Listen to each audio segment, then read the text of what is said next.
नमस्कार, आपका nation TV Bharat में स्वागत है। मैं हूं आपके साथ प्रतिमा साहा। आइए बढ़ते हैं आज की खबरों की ओर। नेशन टीवी भारत में आपका स्वागत है। मैं हूं धनबाद से शौकत खान। आज मैं मौजूद हूं यहाँ पे धनबाद के रेल एसपी कार्यालय में, जहाँ पर कि अभी 2 दिन पहले ही यहाँ पे मुमल राज पुरोहित ये एसपी के रूप में यहाँ पे पदभार ग्रहण किए हैं।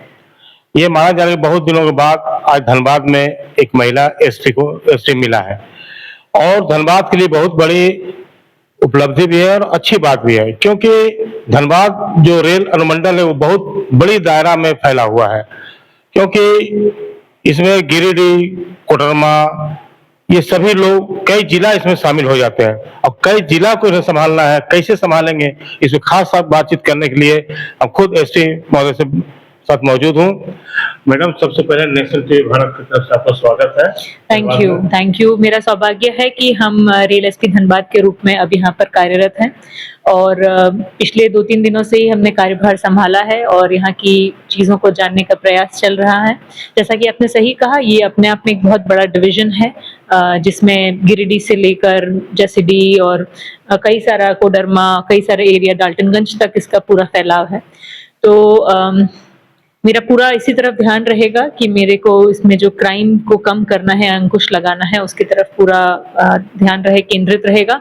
और मैं ये भी चाहूंगी कि मुझे जहाँ से भी सहयोग किसी भी एजेंसी और नागरिक के रूप से या मीडिया से सहयोग मिल सके, मुझे पूर्ण रूप से मिलेगा। Thank you. तो आप धनबाद में पदभार लिए हैं, पदभार करने से पहले आपको बहुत से चीज ऐसा बताया गया हो धनबाद में तो सुधार करना हो, सबसे ज्यादा तो आपको बहुत सी चीज जानकारी मिली होगी। धनबाद में एक आईपीएस अफसर आप है, पल पल के धनबाद में आपको जानकारी होगी। धनबाद में सबसे ज्यादा प्रॉब्लम क्या चीज क्या है? तो हमारे पुलिस में हमेशा एक परिपाटी रही है, हम लोग अपने सीनियर्स और जो जाते हुए ऑफिसर होते हैं उनसे जरूर ये जानते हैं कि यहाँ पर किस प्रकार की चुनौती और संभावनाएं इस पोस्ट में है। तो उसी तरह से मेरी भी बातचीत हुई थी और यही जानने में आ रहा है कि सबसे पहले जो मूल रूप से प्रॉब्लम आती है वो रजिस्ट्रेशन की आती है। केस रजिस्ट्रेशन, अगर केस कहीं हो गया है तो उसको सबसे पहले एफआईआर रजिस्ट्रेशन करना सबसे इम्पोर्टेंट और महत्वपूर्ण काम है। दूसरा कि इसमें जो क्राइम है उसका नेचर को, उसका पीओ सेट करना सबसे इम्पोर्टेंट है, क्योंकि एक चलती ट्रेन में उस तरह से यह क्राइम हो रहा है तो ये कहाँ पर एग्जैक्टली ये क्राइम हुआ है ये निर्धारित करना एक बड़ी चुनौती है। और इसी के लिए इंटर डिस्ट्रिक्ट और इंटर स्टेट कोऑर्डिनेशन जो है इस क्राइम इन्वेस्टिगेशन में काफी महत्वपूर्ण हो जाता है। आपका मतलब कि ये यहाँ से धनबाद झारखंड और बंगाल का सीमा पड़ जाता है आपका क्षेत्र, और सीमा पड़ने के बाद धनबाद बंगाल से बहुत से लोग झारखंड में झारखंड आते जाते, उसको कैसे निगरानी रखा जाएगा? तो वैसे हमारा पूरा नेटवर्क जो है वो थानों का वगैरह सब जगह फैला हुआ है, प्लस हमारे ऑफिसर्स आपस में परस्पर तालमेल बिठाए रहते हैं और टेक्नोलॉजी भी इसमें हमारे सहयोग में रहती है, जहाँ पर हमारा सीसीटीवी कवरेज वगैरह रेलवे थानों वगैरह पर होता है, रेलवे स्टेशन पर होता है, तो जिससे हम लोग जो है किसी पर्टिकुलर केस में निगरानी रखने में हमें सहूलियत होती है। आपका प्लेटफॉर्म संख्या 7 और 8 जो कि लोग काफी असुरक्षित मान रहे हैं, वहाँ पे एक भी पुलिस पोस्ट नहीं है और नहीं कोई सिपाही डिपुट है।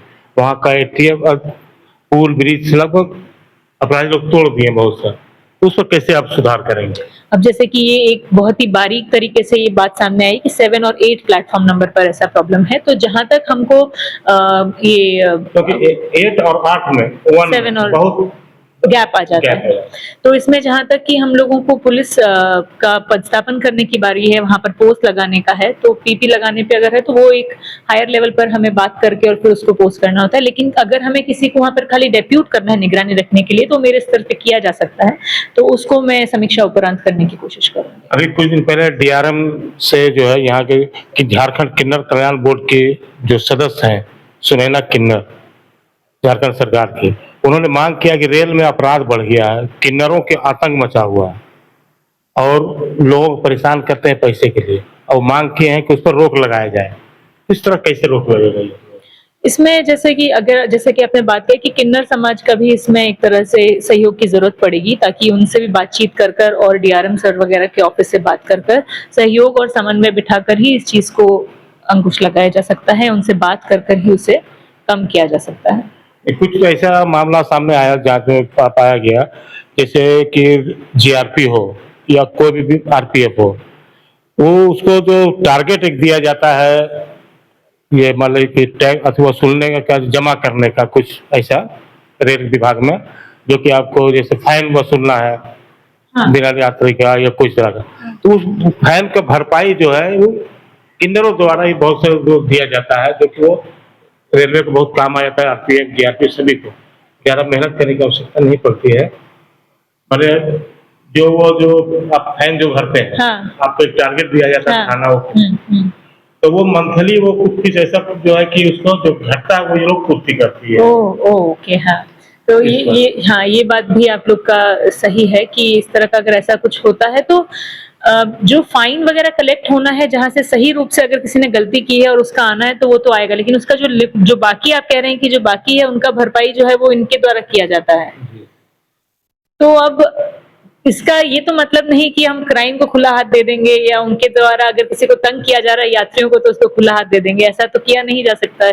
जिस पैसे का तो हर चीज, पैसे का तोल मोल तो हर चीज का नहीं होता है। तो यात्रियों की सुरक्षा और कन्वीनियंस हमारा प्राइम टारगेट है, हमारा प्राइम है, कंसर्न है। उसके अलावा फिर बाकी सब सेकेंडरी होता है। तो मैडम सबसे पहले ये लोगों को संदेश क्या देना चाहते हैं, यात्रियों को क्या अपनी ओर से क्या संदेश देना चाह रहे हैं पुलिस विभाग की ओर से? यही कि सबसे पहले तो अपने आंख नाक कान अपने खुद के खुले रखें, जान माल की सुरक्षा करके रखें। आपके सहयोग के लिए हम लोग हमेशा हैं। अगर किसी भी तरह की कोई दिक्कत आती है तो पुलिस स्टेशन पर आप रिपोर्ट लिखवाएं। अगर वहां सुनवाई नहीं हो रही है तो हमारा ऑफिस हमेशा खुला है, you should write to us.